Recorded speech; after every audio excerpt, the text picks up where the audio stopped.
Jamaaleen Jamaadha. Jamaalaan Akas isa laali. Okay, iddoon dhaloota keetii iddoon dhaloota kiyyaa Walloo kan ta'e walloo kan ishee baadiyyaa moo magaalaadha. magaalaa? Eega biyyarraa baate hagam takkileesse? Iddoon biyyarraa namni baatee sochoosudha. Okay, Afaa ga'in eega biyyarraa deemte eega Yaman seente hoo? erga Yamaseen walumaa galatti Walumaa galatti ji'a 8. baatessa galaffaa ga'eessa.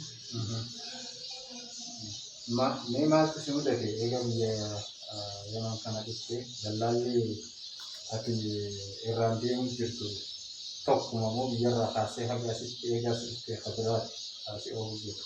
Tokkumaan Eenyu jedhamu? Adaman Bishaa Saanisa. Adama Bishaa. Okay. Egaa isa Yaman as baate yoo isumaa fuudhee iddoo ishaatti si geesse? Sanada naannoo isheen ooluma isaa kan isheen. Oolchina sun yoo eessa naannoo kana? Oolchi isaa kun Ragoodha moo? raagoodha. Ji'a meeqa teesse ragoo keessa? Raagoo keessa kan ta'e baatessa. Okay, birrii yoo inni ati kafalte egaa oolcha seente. Birrii sanallee baay'ee kan miidhagsan. Kuluma nattamnaata mala. Birrii buusirratti?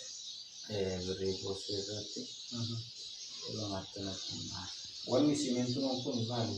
Ulee hadiida moo sibiila moo pilaastika Pilaastika maabiraatii kanatti kan moraatiin keessa jiru kan?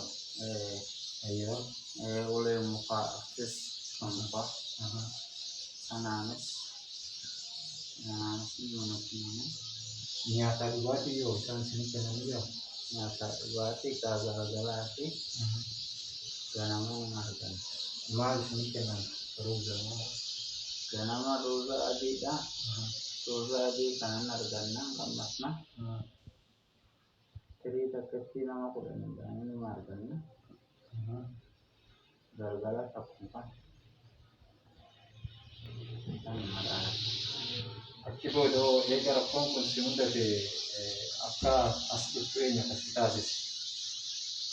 Achiin booda namni nama dhugaatti dhumuu ka'ee jechuudha.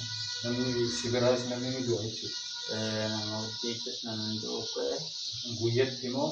Dhukkubsanna gaabootuun dhukkubsanna gaawwanneen Oomishni guutuun? tokko keessaas baay'ee kan itti hammaate. Bichaatti nu baasan nu biratti kan dhumuu ka'ee jennaan akkasitti ofirraa dhaabatanii baane.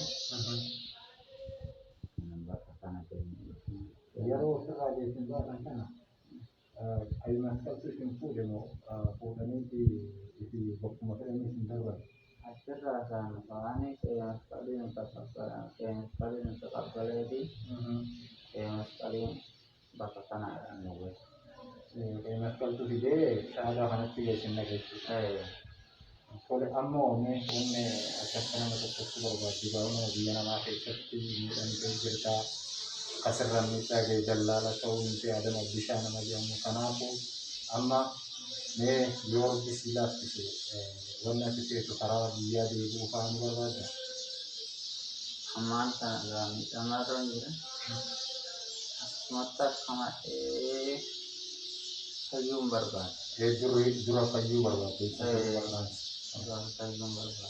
Oke, rabbi si laaffise sama rakkoon jiru waan hundaafuu itti waan dandeenyu Oromoota addunyaa kanarra jiran hundatti isiniif iyyuma waan rabbi isin biraa jiraatu.